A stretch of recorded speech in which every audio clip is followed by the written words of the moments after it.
Siempre se ha sabido que los faraones y reinas del antiguo Egipto practicaban el incesto, el adulterio y las demostraciones públicas de sexualidad.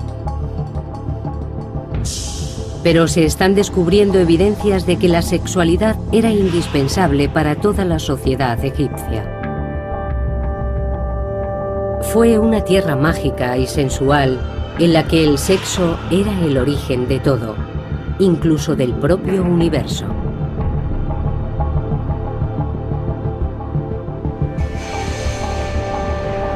El sexo en la antigüedad. Egipto.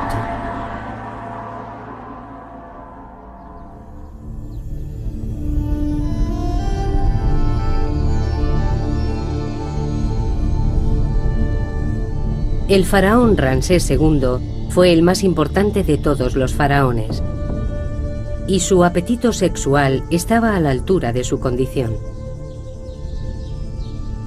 Se casó con infinidad de princesas que llegaron de tierras lejanas, mujeres exóticas de Nubia, Libia y Babilonia. Se casó también con su hermana y 3 de sus propias hijas.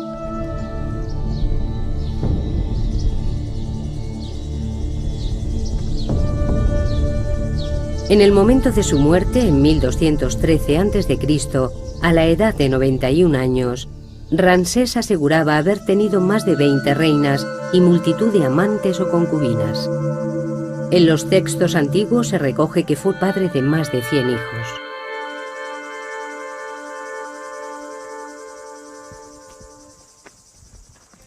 Ken Weeks es un arqueólogo americano que lleva 10 años en el Valle de los Reyes en Egipto, tratando de demostrar la autenticidad de dichas afirmaciones. Cuando Ramsés cumplió 15 años, su padre le regaló una mujer, una docena de concubinas y las llaves de todos los harenes del país. Recuerdo que cuando yo cumplí 15 años me regalaron una camisa. Pero Ramsés II se vio de repente rodeado por todas esas mujeres. Desde que nació, Ramsés estaba destinado a la grandeza. De niño era habitual verle domando toros. Para su gente eso significaba que era el hombre que podía garantizar la bendición de los dioses para Egipto y traer prosperidad al país. Imaginen un reloj de arena. Los dioses estarían en la parte de arriba y los mortales en la parte de abajo. El faraón sería el nexo de unión entre las dos esferas y toda la comunicación que pudiera establecerse entre esta vida y el más allá debía hacerse a través del faraón. Esto le situaba en una posición extremadamente importante. Los dioses expresaban sus deseos a través de la figura del faraón. Era el gran comunicador, el que permitía el alba y el crepúsculo, la salida de la luna, el éxito en la crecida anual del Nilo. Todos estos mensajes de los dioses dependían del faraón y de su capacidad de transmisión entre los dos niveles. Una de las tareas fundamentales del faraón era garantizar que los dioses trajeran fertilidad a la tierra y al Nilo. Durante una ceremonia anual se masturbaba en el agua. La fertilidad del faraón estaba estrechamente ligada con el éxito de la cosecha. Para el pueblo, la potencia sexual del faraón, su dios en la tierra, era igualmente importante porque creían que era el sexo lo que había dado lugar al mundo.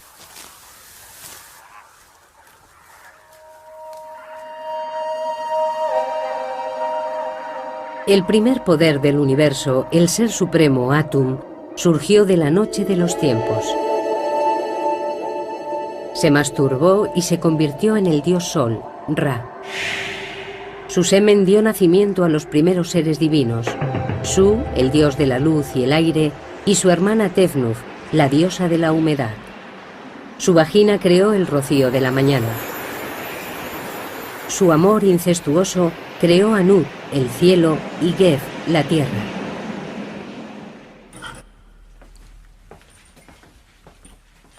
El doctor Richard Parkinson del Museo Británico es un experto en mitología del antiguo Egipto.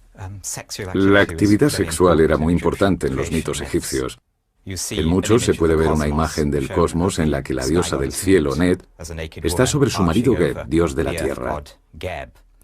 Normalmente él está acostado en el suelo, pero aquí se puede ver cómo se aproxima a ella. Su unión da luz a la siguiente generación de dioses y es el inicio de toda la historia de Egipto tras el nacimiento del cosmos.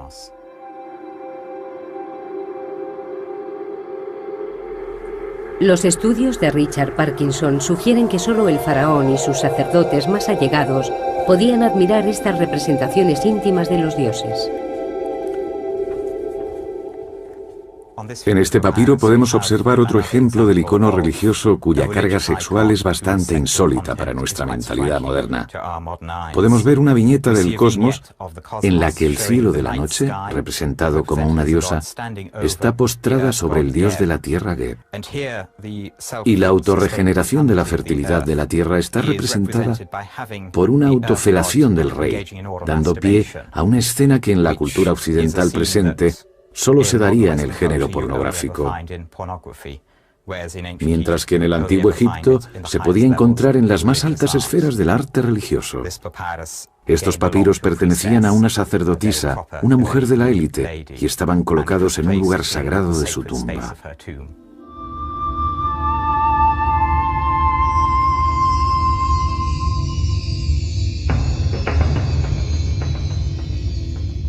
La mujer de más alta categoría en Egipto fue el primer amor de Ramsés, la gran reina Nefertari.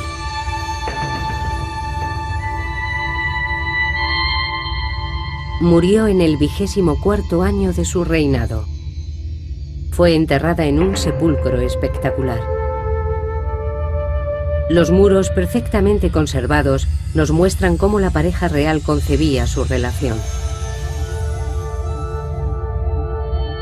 La tumba está consagrada a la diosa del amor carnal, Hathor, la equivalente de la diosa griega Afrodita.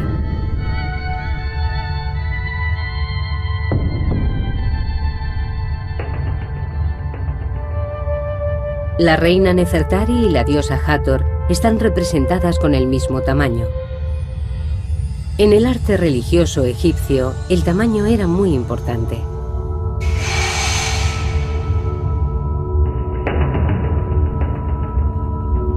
Ramsés creía que él y su reina estaban al mismo nivel de los dioses.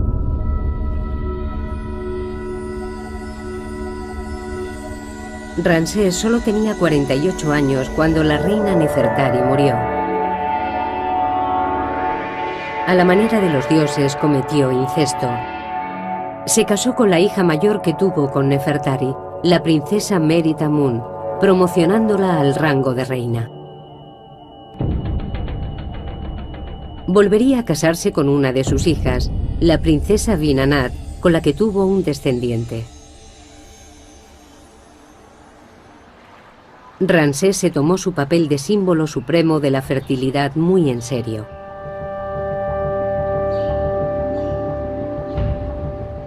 Ken Weeks ha recorrido Egipto para probar las hazañas de Ramsés. En al menos 10 templos a lo largo de Egipto grabó las paredes con escenas de procesiones formadas por sus hijos. En una están representados nada menos que 29 junto con procesiones de sus hijas en orden de nacimiento. Y en cada caso una leyenda que detallaba su nombre y sus títulos. Ningún faraón dio tanta importancia a sus hijos como lo hizo Ramsés. Son objeto de frecuentes referencias en textos históricos que redactó acerca de las actividades de su reinado. Comprobarlo ha sido una tarea complicada. La tumba de Ramsés en el Valle de los Reyes fue destruida por una inundación. Sin embargo, su cuerpo, con más de 3.500 años, permanece en el Museo de Antigüedades de El Cairo. Cada día, cientos de personas visitan la momia del hombre que vivió como un dios, rodeado por sus hijos, sus mujeres, sus amantes y sus esclavas.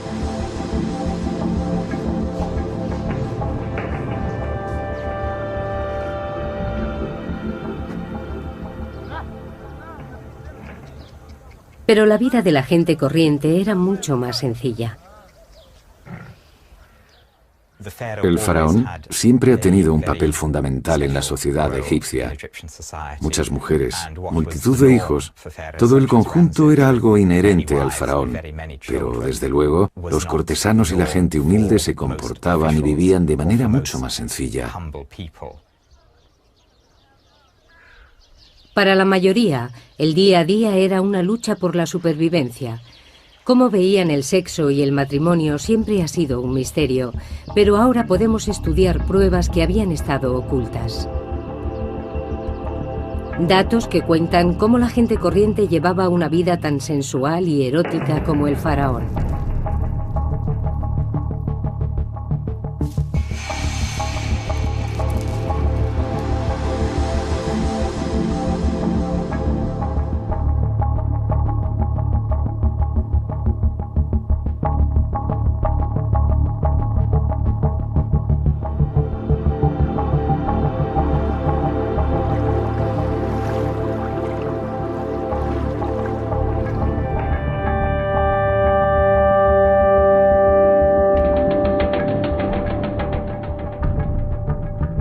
Los reyes y reinas del antiguo Egipto vivían como dioses en un mundo en el que para ellos la potencia sexual era un deber religioso. Pero poco sabemos acerca de cómo vivía y amaba el resto de la población. Muchos restos fueron arrastrados por las crecidas del Nilo.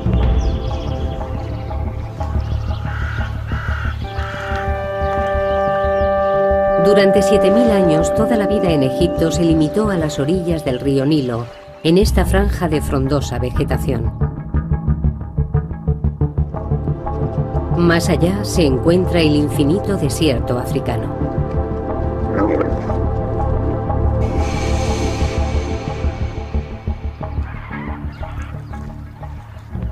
Excepto algunos templos reales y tumbas, las construcciones del antiguo Egipto son de ladrillo de barro.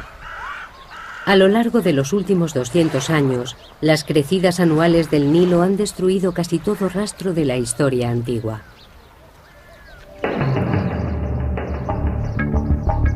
Por ello, el pequeño pueblo de Deir el Medina es un tesoro incomparable. Descansa sobre las dunas del desierto frente a la antigua capital, Tebas. Fue la residencia de los obreros que construyeron las tumbas reales cercanas. La profesora Lynn Meskel de la Universidad de Columbia lleva 10 años estudiando la vida en Deir el Medina. Sus resultados acaban de ser publicados. Deir el Medina es especial porque no ha sido destruido por los constantes movimientos del Nilo y las inundaciones periódicas. A lo largo de los siglos, el Nilo ha cambiado de posición y ha destruido muchos pueblos de agricultores, asentamientos y probablemente ciudades que podrían verse a través de la espesura de la vegetación del Nilo. El cementerio de Deir el Medina acoge la tumba de los habitantes más poderosos del pueblo. La tumba del arquitecto Ka y de su mujer Merit es una revelación. Su contenido sugiere que al menos las clases medias aspiraban a llevar un estilo de vida parecido al del faraón. Ka y Merit están ahora en el Museo Egipcio de Turín, en Italia. En la parte superior del sarcófago hay guirnaldas de hojas que se han conservado tan bien que todavía podemos ver de qué flores se trataba.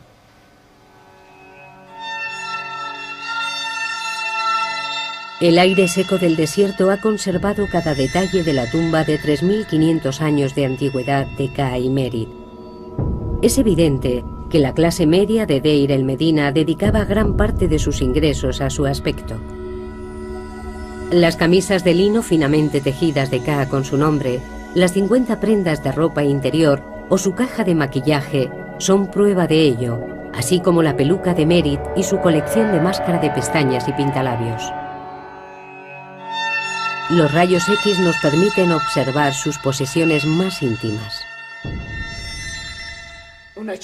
Este cinturón probablemente esté hecho de tiras de oro con incrustaciones, que lo más seguro es que sean de oro también. Este tipo de ornamento era típico de las mujeres, ya que representa el sexo femenino. También encontramos pendientes, anillos y otros objetos menores. Y en el pecho de K vemos este escarabajo. Es el famoso escarabajo corazón que probablemente lleve una inscripción. Asimismo hemos hallado pendientes, anillos y todo tipo de ornamentos.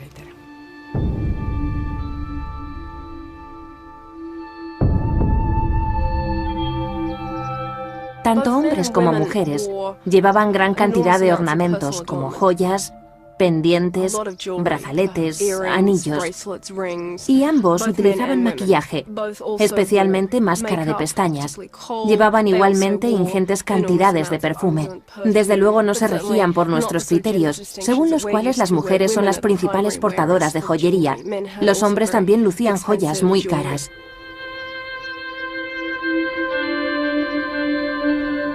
Este deseo de llevar una vida sensual se hace patente en la tumba de un capataz llamado Ipei. En las paredes hay representaciones de un lujoso banquete.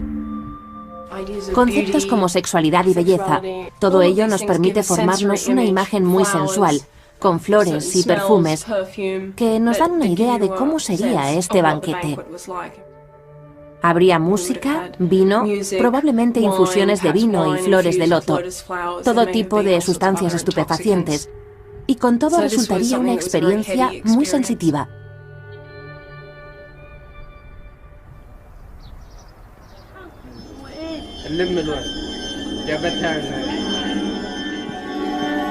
Los habitantes de Deir el Medina eran artesanos. Al trabajar para el faraón, decidieron darle a sus propias tumbas ese aire de realeza. Pero también dejaron tras de sí restos de sus vidas cotidianas. Deir el Medina estaba lleno de paredes decoradas, cartas y documentos oficiales. Hemos encontrado documentos censales que nos dicen cuánta gente estaba registrada como habitante de esta casa. Parecen familias tradicionales, con sus abuelos y sus tías, pero creo que estas casas daban cobijo a mucha gente. Y si nos fijamos en la información genealógica, estamos en condición de afirmar que la gente llegaba a tener hasta 9 o 10 hijos.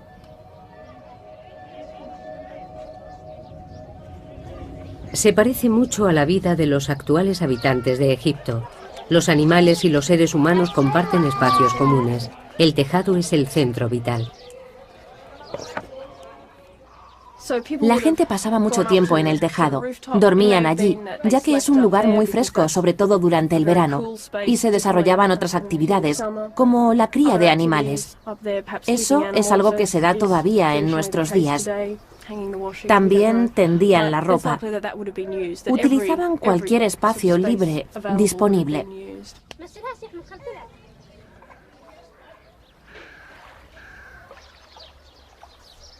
Aunque existen similitudes entre el Egipto actual y el antiguo, la actitud ante el sexo no podría ser más diferente. Cuando el francés Bernard Bruyère realizó las primeras excavaciones en Deir el Medina en 1900, encontró en todas las casas demostraciones públicas de imaginería erótica.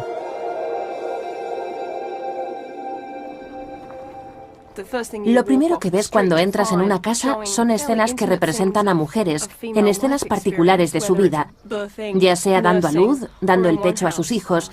Y en una casa en particular, en la casa Sureste 8, podemos observar un gran fresco de una mujer desnuda, tocando una flauta doble.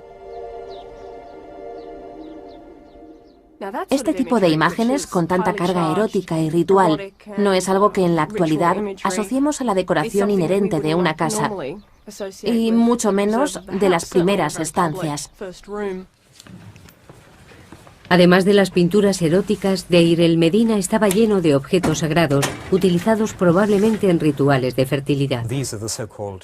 Estos objetos fueron tomados por muñecas durante muchos años, ya que son pequeñas representaciones de mujeres y en muchos casos con peinados muy elaborados. Pero al final quedó claro que se trataba de objetos con gran carga sexual, ya que los genitales femeninos están claramente representados.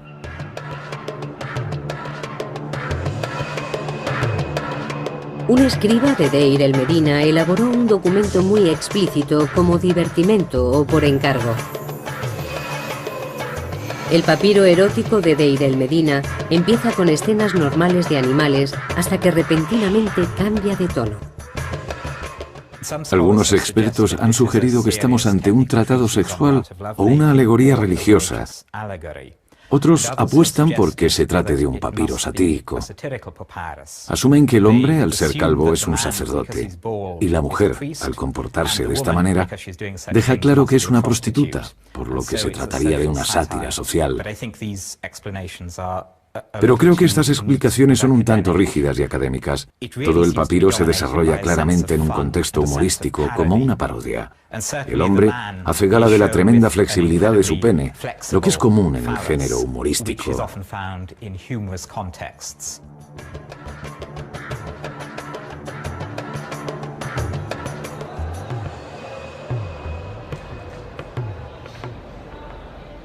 Estos hallazgos, con 1000 años de antigüedad, han sido muy estudiados.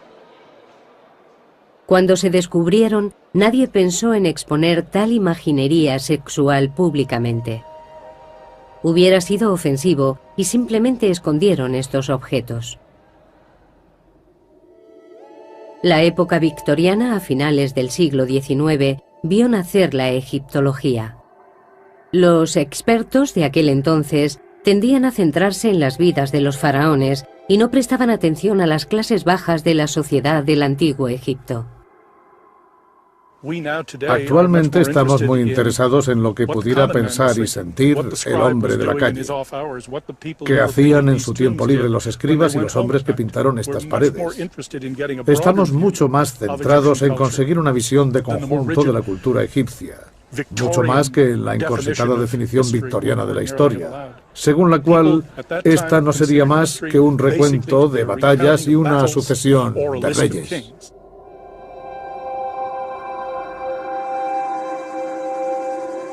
Los primeros arqueólogos no eran partidarios de estudiar objetos sexuales. Cerca del Valle de los Reyes, en Deir el-Bahari, los obreros de Deir el Medina erigieron un enorme templo mortuorio para la reina Hatshepsut.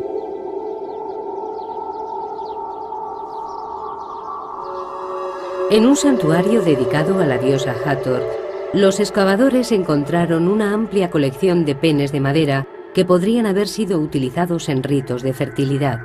Desde su descubrimiento han permanecido almacenados en el Museo Británico. Estos son algunos de los penes de madera encontrados en las excavaciones del templo de Hathor de Rabawi a principios del siglo XX. Fueron encontrados en cestas colocadas alrededor del santuario y, por supuesto, no fueron referenciados con los informes originales de las excavaciones. Todavía no está claro en qué contexto se utilizaban o cuál era su función.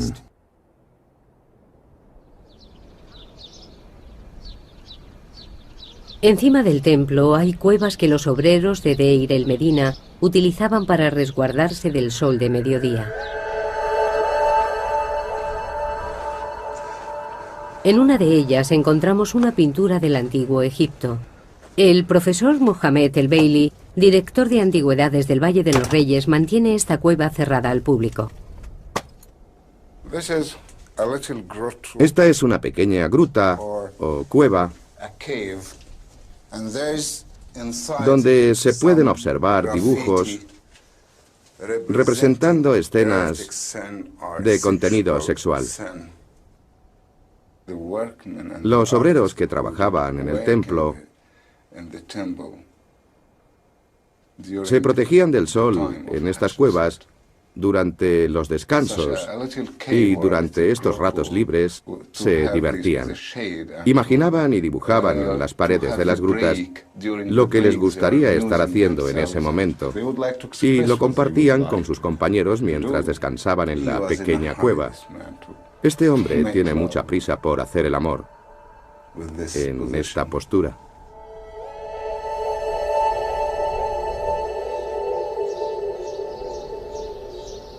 La imaginería explícita estaba presente en la vida egipcia desde los templos reales hasta las cuevas de los obreros. Pero hasta ahora nadie ha averiguado el motivo.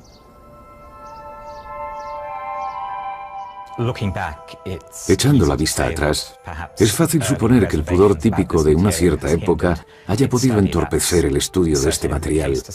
Pero no hay que olvidar que cada época tiene sus tabús y temas de los que la sociedad prefiere no hablar.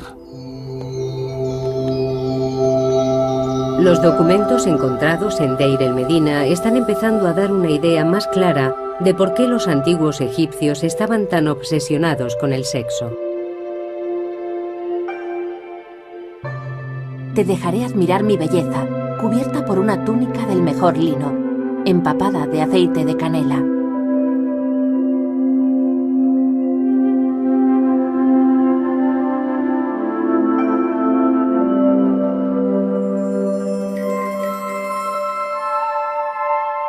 Noche, eres mía para siempre, ahora que mi maestra ha venido a mí.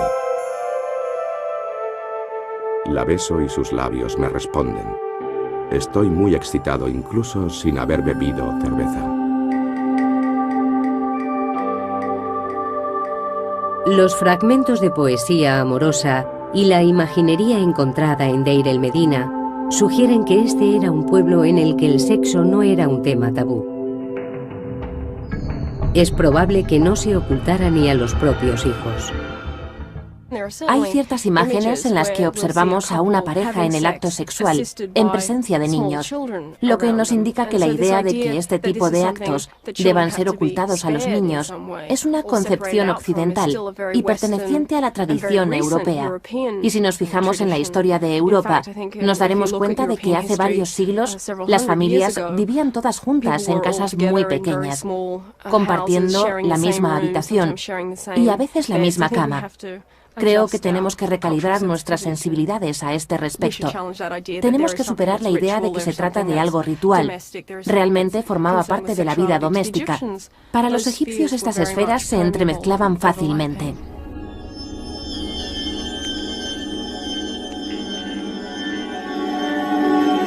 Cuanto más se examinan los hallazgos de Deir el-Medina, más evidente se hace que Egipto era un lugar en el que la depravación sexual no estaba criminalizada.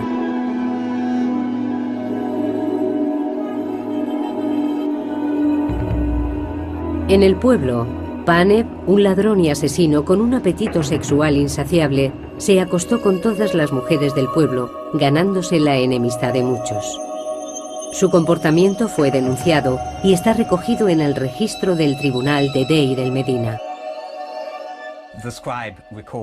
El escriba recoge testimonios que aseguran que Paneb se acostó con varias mujeres casadas, incluidas una mujer llamada Hel y su hija Wegbet, que luego le entregó a su hijo, Arpekti, que se acostó a su vez con ella.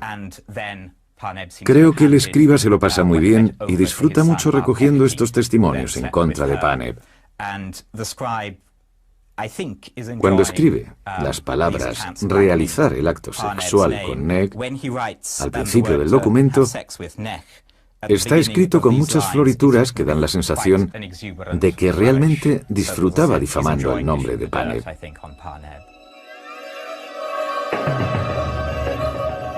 Pero su conducta solo fue objeto de registro, pero no de castigo. En la actualidad, este tipo de acto sería considerado un crimen, pero no en el antiguo Egipto. Se trata de algo repudiable y vergonzoso, pero demostraban una actitud muy práctica al respecto. El adulterio era algo común, y por ello no merece el castigo de la muerte. El matrimonio parecía ser frecuente, pero los registros del pueblo dan fe de que el divorcio también lo era. De lo que se trata realmente es de matrimonios en serie. Era normal que la gente se casara 3 o 4 veces. Hay casos conocidos de mujeres también, que se casaban con varios hombres en diferentes momentos, manteniendo relaciones paralelas. El concepto de matrimonio era muy informal. La frase utilizada para referirse al matrimonio era encontrar casa juntos. No había ceremonias, simplemente vivían con su pareja. No había códigos civiles, el matrimonio no estaba regulado.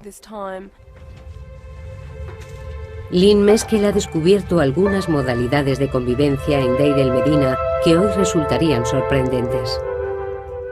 Existían mujeres que eran criadas o esclavas, que el marido llevaba a casa cuando su mujer se quedaba embarazada. De esta forma, el hombre podía seguir teniendo hijos que eran parte de la familia, y a veces estos hijos llegaban a casarse con gente notable. La esclava o criada, por su parte, veía cómo se elevaba su estatus y pasaba a formar parte del hogar. La convivencia era muy flexible y existían modalidades para todos los gustos. Lo que a nuestros ojos es algo realmente increíble e inapropiado, para los egipcios funcionaba muy bien. Los antiguos egipcios eran tan liberales que no parecían preocuparse por la virginidad. En muchas sociedades posteriores, la virginidad constituía un requisito esencial que debía ser respetado hasta el matrimonio.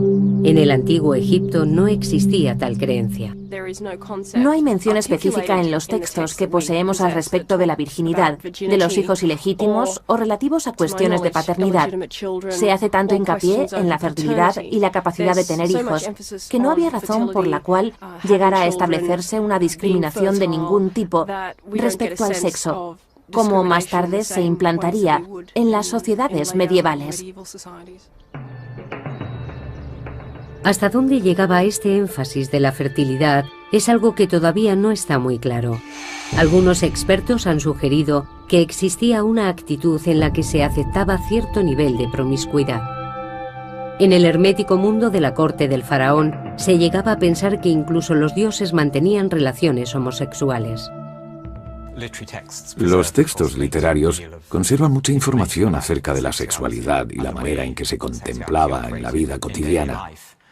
Es posible que la primera frase de coqueteo de la humanidad apareciera en un papiro, uno en el que un dios trata de seducir a otro.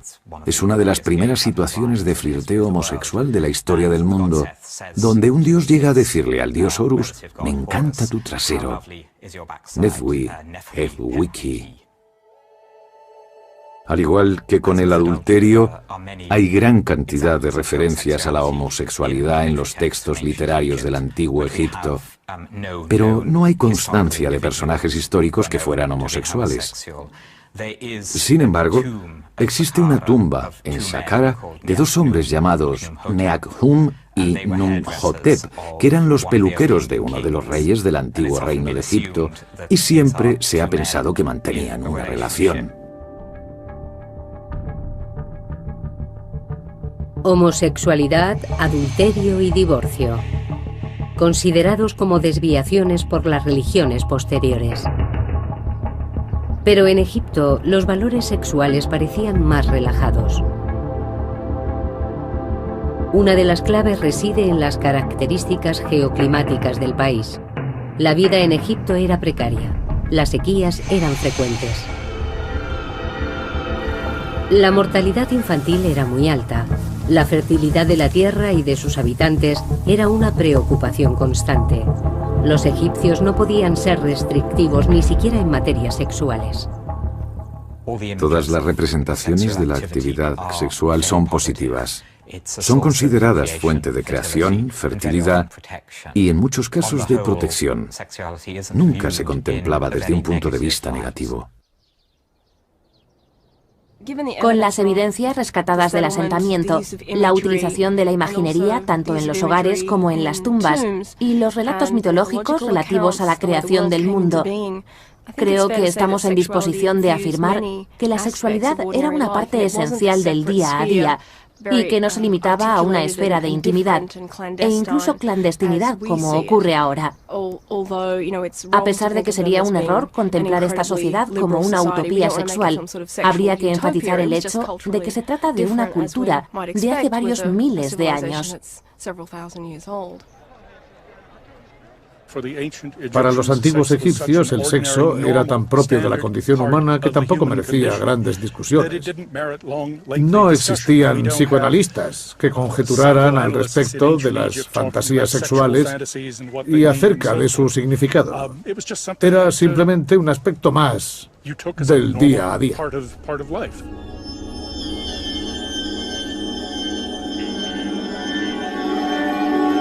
Los antiguos egipcios estaban lejos de sentirse acomplejados o culpables respecto al sexo. Por el contrario, el temor que existía era el de la infertilidad. El faraón podía contar con el apoyo de los dioses, pero la gente corriente no tenía acceso a los templos reales. Tenían que conformarse con recurrir a dioses menores y a la magia.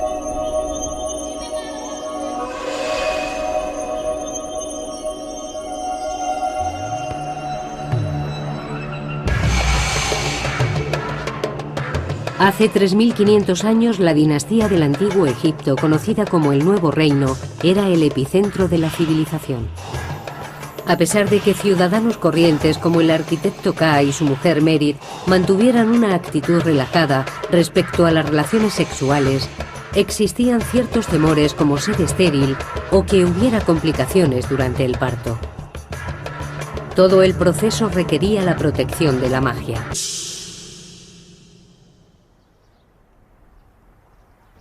En el centro de cada casa de Deir el-Medina hay una plataforma elevada. Durante mucho tiempo se consideró que dichas estructuras fueran camas. Lo característico y distintivo de muchas de las casas del pueblo son estas enigmáticas estructuras que Bruyère llamó lit clos. Son camas cerradas y durante mucho tiempo se pensó que eran el equivalente de la cama francesa. Pero si nos fijamos en su tamaño, nos damos cuenta de que sería un poco angustioso dormir en ellas.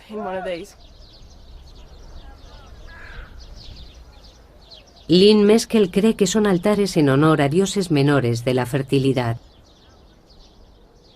Se trata probablemente de una estructura de culto, pintada con imágenes del dios Bes. El dios Bes tenía una apariencia grotesca. Es posible que fuera representado ahuyentando a los demonios. Se puede apreciar, sobre todo en cómo saca la lengua, una actitud particularmente agresiva. Esto es lo más cercano al folclore que hemos descubierto en el Antiguo Egipto. Bes se usaba para espantar a los demonios que se escondían tras el manto visible del mundo. Cada enfermedad, muerte, sequía, hambruna o revés del destino se achacaba a la obra de un demonio, espíritu malvado o incluso al fantasma de algún pariente desdichado. Una mujer como Merit podría contratar los servicios del chamán para que efectuara un ritual en honor de Bes. Es probable que recurrieran a dioses locales, a peregrinaciones y a cierto tipo de libaciones domésticas, como la ofrenda de comida, abluciones y ese tipo de cosas.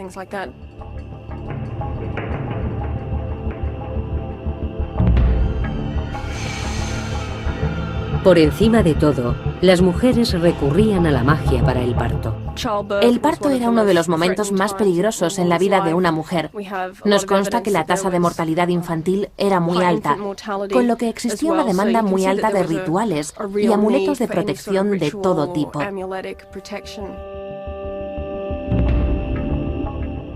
El periodo inmediatamente posterior al parto también se contemplaba como potencialmente peligroso para la salud de la madre y del hijo, pero también por la presencia que pudiera haber de demonios, espíritus, entidades o cualquier cosa que pudiera afectar al niño.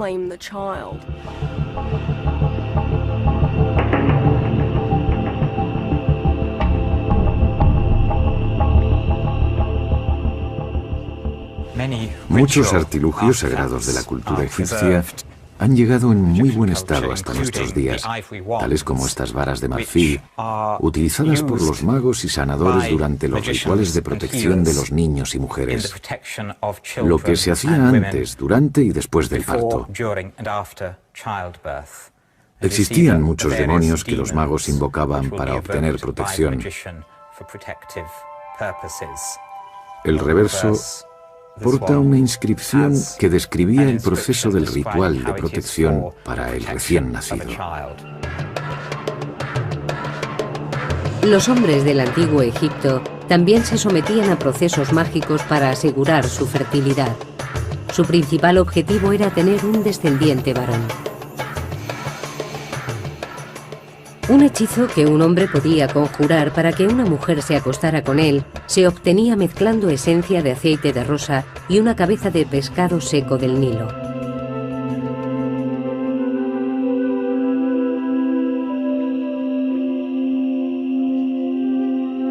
Escritos encontrados en Deir el-Medina también proporcionan instrucciones de cómo llevar a cabo el acto sexual para potenciar su efectividad.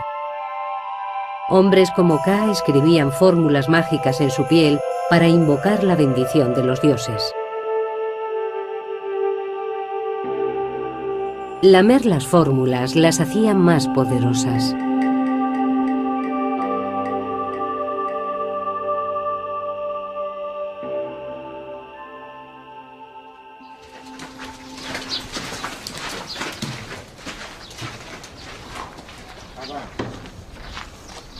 La preocupación por la fertilidad de los egipcios no se detenía con la muerte.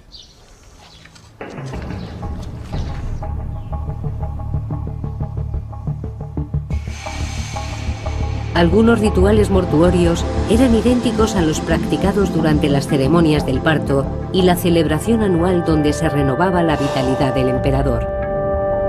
Las jóvenes núbiles ejecutaban las mismas danzas eróticas en los funerales para ayudar a los muertos a renacer en el más allá.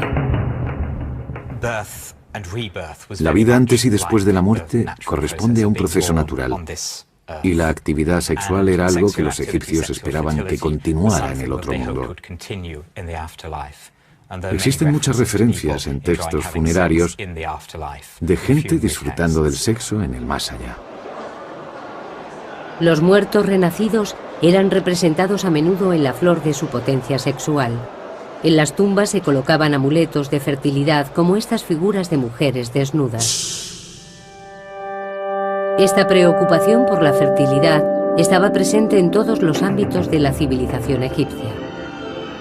Las clases más bajas recurrían a su propia magia, pero tomando como ejemplo al faraón.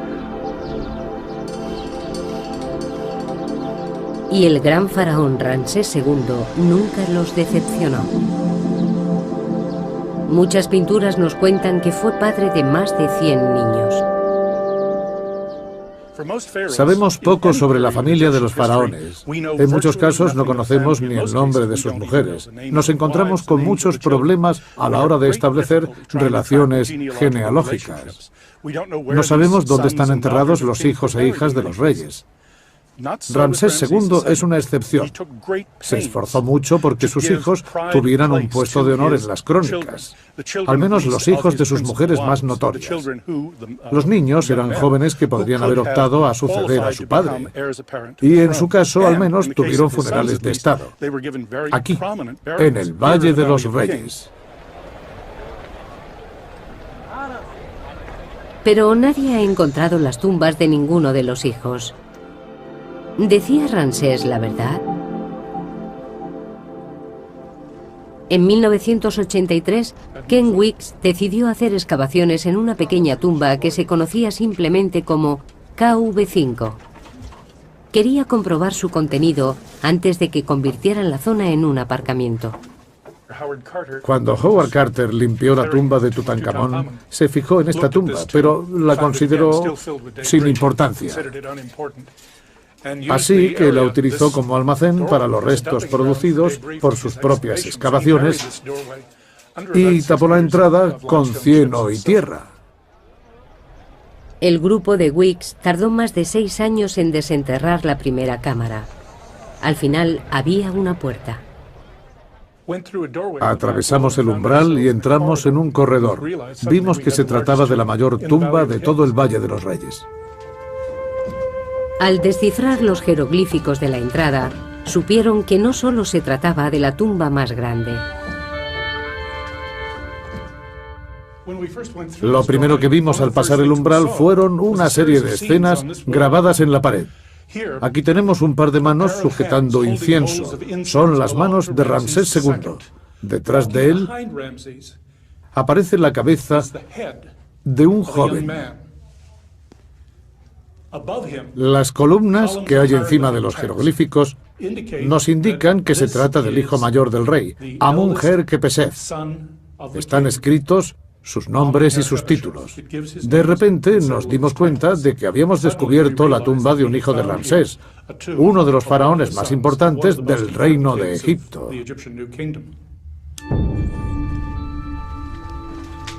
Los egiptólogos han creído durante mucho tiempo que Ramsés tuvo más de 100 hijos, pero hasta ahora no se habían encontrado pruebas. Ken Weeks acaba de publicar sus informes preliminares sobre KV5. Cree que puede haber encontrado un complejo de tumbas único, encargado por Ramsés para dar sepultura a sus hijos, a muchos de los cuales sobrevivió. Se trataba probablemente del único mausoleo familiar de todo el antiguo Egipto. Fijaos, por ejemplo, en esta maravillosa figura de Hathor. Precioso rostro. Desgraciadamente, ha sufrido muchos daños causados por las crecidas del Nilo.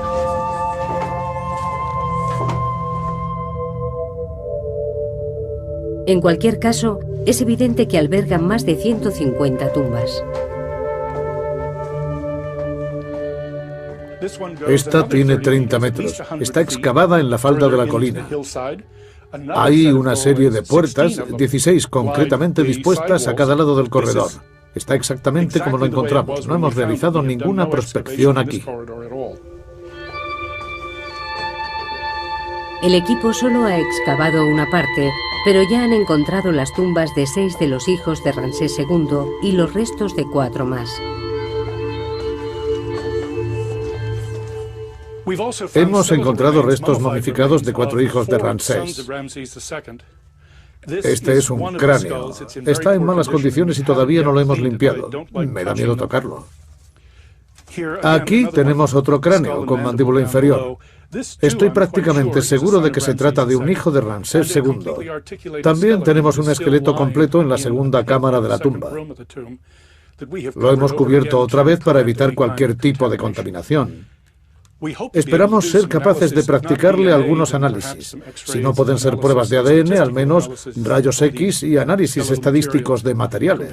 Los compararemos con los restos momificados de Seti I, Ramsés II y Nerneptah, con los que es posible que haya tenido alguna relación.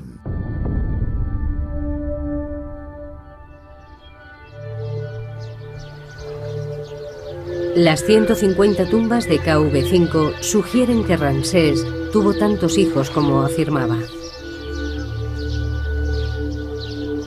Eran un mensaje para las generaciones posteriores.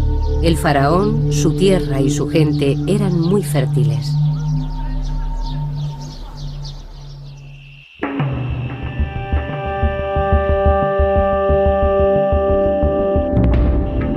En el antiguo Egipto, el acto sexual formaba parte del día a día, de la religión, de las supersticiones, la vida doméstica e incluso los espacios públicos. Pero pronto llegarían tiempos en los que el acto sexual pasaría a ser considerado oculto, privado, cargado de culpa y vergonzoso.